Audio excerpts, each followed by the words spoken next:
ఒక పక్క చూస్తే హార్మోస్ జలసంధి దగ్గర ఇరాన్, అమెరికా, పాకిస్తాన్ దేశాలు అగ్నిగుండం మీద కూర్చున్నట్టుగా చాలా డేంజరస్ సిచ్యువేషన్ ఫేస్ చేస్తున్నాయి. అమెరికా నేవీ ఆ సముద్రాన్ని మొత్తం కంప్లీట్గా బ్లాక్ చేసింది. కనీసం అక్కడి నుంచి ఒక్క పిట్ట కూడా ఎగరలేని టైట్ కండిషన్ అక్కడుంది. అసలు మ్యాటర్ ఎంత సీరియస్ అయిందంటే ఇరాన్ వాళ్ళు హార్మోస్ జలసంధిలో కమర్షియల్ షిప్స్ మీద ఇష్టం వచ్చినట్టుగా ఫైరింగ్ చేశారు. దీనివల్ల గ్లోబల్ సప్లై చైన్ మొత్తం డిస్టర్బ్ అయింది. మరోపక్క పాకిస్తాన్లో అమెరికా, ఇరాన్ మధ్య జరుగుతున్న లాస్ట్ స్టేజ్ డిస్కషన్స్ కూడా ఫెయిల్ అయ్యాయని, ఇరాన్ వాళ్ళు కొన్ని భారతదేశం నౌకలను కూడా సీజ్ చేశారని న్యూస్ వస్తుంది. ఆయిల్ సప్లై ఆగిపోతే వరల్డ్ ఎకానమీ ఏమవుతుందో అని అందరూ బాగా టెన్షన్ పడుతున్నారు. ఈ గ్లోబల్ టెన్షన్స్ మధ్యలో ఇటు హిమాలయాల దగ్గర ఉన్న నేపాల్లో ఇంకో పెద్ద గేమ్ స్టార్ట్ అయింది. ఈ ఎఫెక్ట్ వాషింగ్టన్ నుంచి బీజింగ్ దాకా గట్టిగా తగులుతుంది. నేపాల్ లాంటి ఒక చిన్న దేశం ఒకేసారి వరల్డ్లో పవర్ఫుల్ కంట్రీస్ అయిన చైనా, అమెరికాలను ఎలా ఎదిరించగలదు అన్నదే ఇప్పుడు అందరి మైండ్లో ఉన్న క్వశ్చన్. అది భారతదేశం నుంచి వెళ్ళే ఒక్క ఫోన్ కాల్తో సీన్ మొత్తం రివర్స్ అయ్యే సిచ్యువేషన్లో ఈ ధైర్యం వాళ్ళకి ఎలా వచ్చింది అని ఇంటర్నేషనల్ మీడియా కూడా డిస్కస్ చేస్తుంది. ఈరోజు కాఠ్మండు వీధుల నుంచి ఢిల్లీ దాకా హాట్ టాపిక్గా మారిన ఈ ఇష్యూ గురించి డీటెయిల్డ్గా మాట్లాడుకుందాం. పక్కా ప్లానింగ్తో నేపాల్లో అమెరికా, చైనాల నోరు మూయించి భారతదేశం ఎలా కంట్రోల్ తీసుకుందో క్లియర్గా చూద్దాం.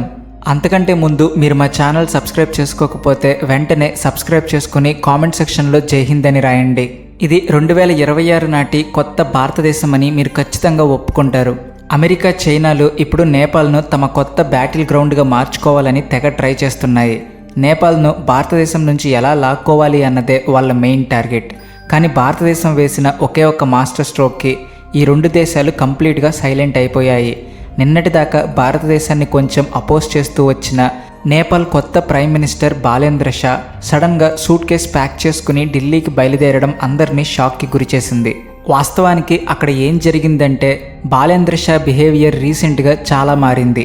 పవర్లోకి వచ్చిన కేవలం 20 రోజుల్లోనే బాలేంద్ర షా క్యాబినెట్లోని 2 పవర్ఫుల్ మంత్రులు ఎందుకు రిజైన్ చేసి ఇంటికి వెళ్లాల్సి వచ్చింది అన్నది పెద్ద మిస్టరీలాగా తయారైంది. ఇది భారతదేశం పెట్టిన ప్రెషరా లేక నేపాల్ పబ్లిక్లో రగులుతున్న కోపమా అని అక్కడి పొలిటికల్ లీడర్స్ కూడా కన్ఫ్యూజ్ అవుతున్నారు. మోడీ గవర్నమెంట్ తీసుకున్న ఏ సీక్రెట్ డెసిషన్ గురించి తెలియగానే బాలేంద్ర షా ఇంత హడావిడిగా ఢిల్లీకి పరిగెత్తుకొచ్చారు అన్నది మనం అర్థం చేసుకోవాలి. బీజింగ్, వాషింగ్టన్ హైడ్ చేయాలని చూసిన ఫ్యాక్ట్స్ అన్నిటినీ ఇప్పుడు ఒక్కొక్కటిగా బయట పెడదాం. ఇక్కడ మ్యాటర్ కేవలం కస్టమ్స్ ట్యాక్స్ పెంచడం గురించి మాత్రమే కాదు. దీని వెనుక చాలా డీప్ పొలిటికల్ స్టోరీ ఉంది.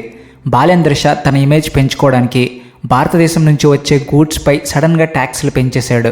ఇలా చేస్తే పబ్లిక్ తనని పెద్ద నేషనలిస్ట్ అనుకుంటారని ఆయన ఫీలింగ్. కానీ ఆయన పొలిటికల్ కెరీర్లో చేసిన అతిపెద్ద మిస్టేక్ ఇదే. ట్యాక్సులు పెంచగానే నేపాల్లో కామన్ మ్యాన్కి బియ్యం, పప్పుల రేట్లు ఒక్కసారిగా డబుల్ అయిపోయాయి. మార్కెట్లో పెద్ద గోల మొదలైంది. జనాలు బాలేంద్ర షా గవర్నమెంట్ బేస్ కదిలేలా రోడ్ల మీదకు వచ్చి భారీ స్థాయిలో ప్రొటెస్ట్ చేశారు. సరిగ్గా ఇదే టైంలో America special representative Robert Cardin, China vice foreign minister Shen Song కాఠ్మండులో ల్యాండ్ అయ్యారు. వీళ్ళిద్దరి టార్గెట్ ఒక్కటే, నేపాల్ను భారతదేశం కంట్రోల్ నుంచి లాగేసి అక్కడ తమ పవర్ చూపించటం.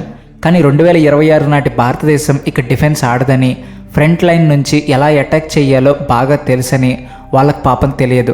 భారతదేశం సైలెంట్గా ఒక ఎకనామిక్ బ్లాకేడ్ లాంటి సిగ్నల్ ఇచ్చింది.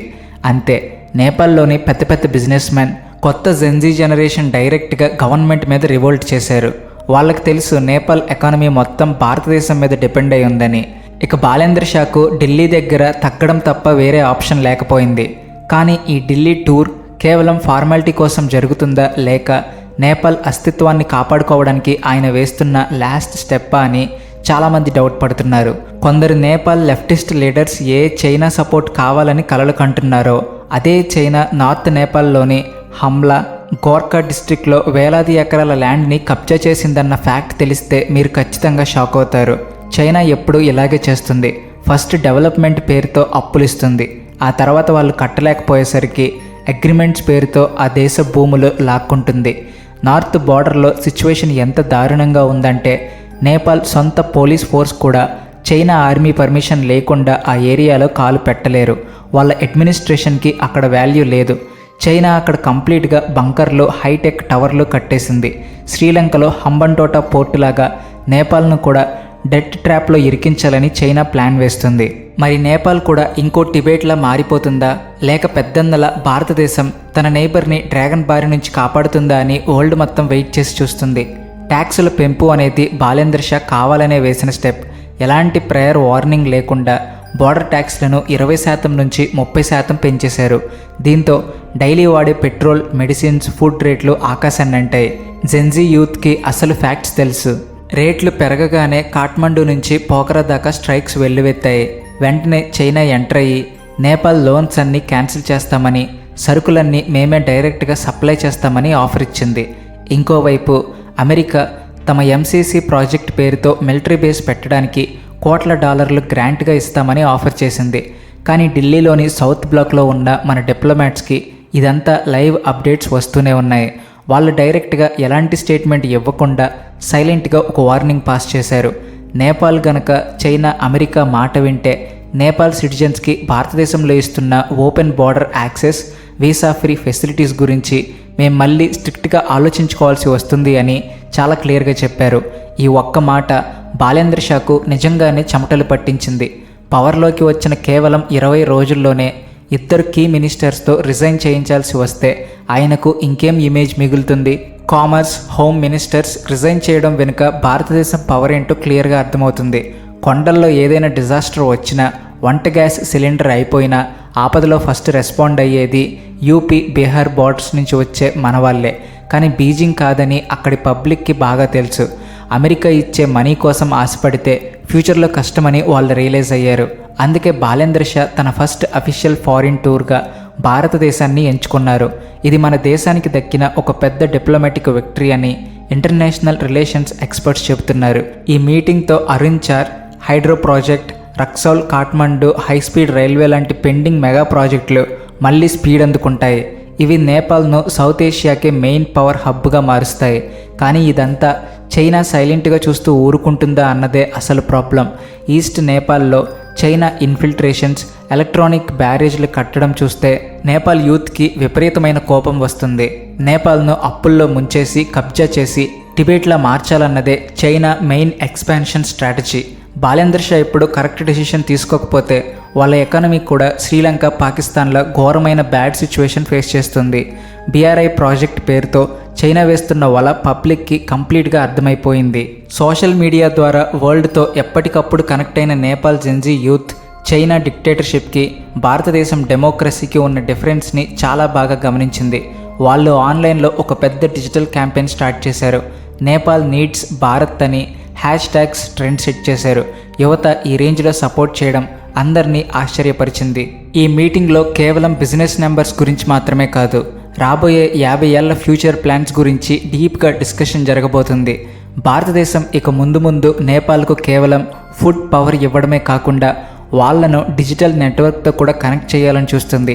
యూపీఐ, డిజిటల్ పేమెంట్స్ దగ్గర నుంచి పెట్రోల్ పైప్లైన్ల ఎక్స్టెన్షన్ దాకా భారతదేశం అన్ని రకాల ఇన్వెస్ట్మెంట్స్ పెట్టడానికి రెడీగా ఉంది. కాకపోతే మన వాళ్ళు పెట్టిన ఒకే ఒక కండిషన్ ఏంటంటే నేపాల్ భూమిని భారతదేశానికి ఆపోజిట్గా ఎట్టి పరిస్థితుల్లో వాడకూడదు. ఎవరైనా థర్డ్ పార్టీకి అక్కడ మిలిటరీ బేస్ ఇవ్వకూడదు. China, America delegates Kathmandu 5 star హోటల్స్లో కూర్చుని ఎన్ని మాస్టర్ ప్లాన్స్ వేసినా అక్కడి గ్రౌండ్ రియాలిటీ ఏంటంటే నేపాల్ పశుపతినాథ్ టెంపుల్ నుంచి ప్రతి కామన్ మ్యాన్ ఇంట్లోనూ మన కల్చర్, మన ట్రెడిషన్ కనిపిస్తుంది. ఈ రిలేషన్ ఈనాటిది కాదు, శతాబ్దాల నాటిది. మన సెక్యూరిటీ ఏజెన్సీస్ చాలా అలర్ట్గా ఉండి నేపాల్ ఎవరి ట్రాప్లో పడకుండా ఎప్పటికప్పుడు మానిటర్ చేస్తున్నాయి. ఒకవేళ నేపాల్ గనక చైనా మిలిటరీకి స్పేస్ ఇస్తే అది భారతదేశానికి డైరెక్ట్గా రెడ్ లైన్ క్రాస్ చేసినట్టే అవుతుంది. ఇప్పుడున్న సిచ్యువేషన్లో 2026 నాటి భారతదేశం నేషనల్ సెక్యూరిటీ విషయంలో అస్సలు కాంప్రమైజ్ అవ్వదు. మనతో ఫ్రెండ్లీగా ఉంటే అన్ని రకాలుగా డెవలప్మెంట్కి హెల్ప్ చేస్తాం. అదే ఎనిమీస్తో చేతులు కలిపి బ్యాక్ స్టాప్ చేస్తే ఖచ్చితంగా సీరియస్ యాక్షన్ ఉంటుంది అని క్లియర్గా మెసేజ్ పంపేసింది. మోడీ గవర్నమెంట్ స్టాండ్ ఇక్కడ చాలా పర్ఫెక్ట్గా వర్కౌట్ అయింది. చైనా ఎప్పుడు మనీ భయంతో బ్లాక్మెయిల్ చేస్తుంటే భారతదేశం మాత్రం ఎఫెక్షన్, ట్రస్ట్ బేస్ చేసుకుని డీల్ చేస్తుంది. చైనా రోడ్లు కేవలం ఆర్మీ మూవ్మెంట్ కోసం, రిసోర్సెస్ లాక్కోవడానికే అని, భారతదేశం వేసే రోడ్లు కనెక్టివిటీ డెవలప్మెంట్ కోసమని నేపాల్ పబ్లిక్కి ఫుల్ క్లారిటీ వచ్చేసింది. బాలేంద్ర షా ఢిల్లీ వస్తున్న ఈ టైంలో చైనా స్లీపర్ సెల్స్ ఖచ్చితంగా కాఠ్మండులో ఏదో ఒక law and order issue create చేయడానికి ట్రై చేస్తారు. వాళ్ళు అంత ఈజీగా ఫెయిల్యూర్ని యాక్సెప్ట్ చేయరు. ఇరాన్ అమెరికా వార్ లాంటి ఇంటర్నేషనల్ ఇష్యూస్ మీద వరల్డ్ ఫోకస్ చేసిన భారతదేశం మాత్రం తన బార్డర్స్ మీద, నైబరింగ్ కంట్రీస్ మీద ఫుల్ అటెన్షన్ పెట్టింది. గ్లోబల్ పాలిటిక్స్లో భారతదేశం రోల్ ఇప్పుడు కేవలం చూస్తూ కూర్చునేలా లేదు, మొత్తం డైరెక్షన్ మార్చే రేంజ్లో ఉంది. కాశీకి పశుపతినాథ్కి ఉన్న స్పిరిచువల్ లింక్ ఎవరూ బ్రేక్ చేయలేనిది. పొలిటికల్ పార్టీలు వస్తాయి పోతాయి, ఎలక్షన్స్ జరుగుతాయి, ప్రైమ్ మినిస్టర్స్ మారుతారు, కానీ ఈ కల్చరల్ బాండ్ ఎప్పటికీ స్ట్రాంగ్గానే ఉంటుంది. ఎవరెన్ని కుట్రలు చేసినా ఇరు దేశాల ప్రజల మధ్య ఉన్న ఎమోషనల్ కనెక్షన్ని చెరపలేరు. కానీ ఇక్కడే స్టోరీలో ఇంకో పెద్ద సస్పెన్స్ ఉంది. బాలేందర్ షాతో పాటు వస్తున్న డెలిగేషన్ టీంలో కొందరు చైనా డైరెక్షన్లో సీక్రెట్గా పనిచేసే వాళ్ళు కూడా ఉన్నారని ఒక రూమర్ గట్టిగా వినిపిస్తుంది. మోడీ వాళ్ళను ఈజీగా ఐడెంటిఫై చేసి గత కొన్ని నెలలుగా చైనా చేసుకున్న సీక్రెట్ డీల్స్ బయట పెడతారా లేదా అన్నది ఇప్పుడు ఇంట్రెస్టింగ్గా మారింది. వాళ్ళ ఫేక్ డాక్యుమెంట్స్ని, హిడెన్ అగ్రిమెంట్స్ని ఎక్స్పోజ్ చేస్తే సీన్ ఇంకా రసవత్తరంగా మారుతుంది. ముందు ముందు రాబోయే అప్డేట్స్ డెఫినెట్గా ఇంటర్నేషనల్ మీడియాలో సెన్సేషన్ క్రియేట్ చేస్తాయి. ఏదేమైనా భారతదేశం పెద్దందల ఫ్రీ హ్యాండ్ ఇవ్వడం వల్లే ఆ కస్టమ్స్ ట్యాక్స్ ఇష్యూ కూడా దాదాపుగా సాఫ్ట్గా క్లియర్ అయిపోయింది. ఇదంతా చూస్తుంటే రాబోయే రోజుల్లో నేపాల్ భారత్ రిలేషన్స్ ఇంకో రేంజ్కి వెళ్ళబోతున్నాయని స్పష్టంగా అర్థమవుతుంది. సౌత్ ఏషియా పాలిటిక్స్లో ఇదొక గేమ్ చేంజర్ మూమెంట్. రాబోయే 10 ఏళ్ల పాటు ఈ రీజియన్ ఎకానమీ ఎలా ఉండబోతుంది అన్నది ఈ మీటింగ్ డిసైడ్ చేస్తుంది.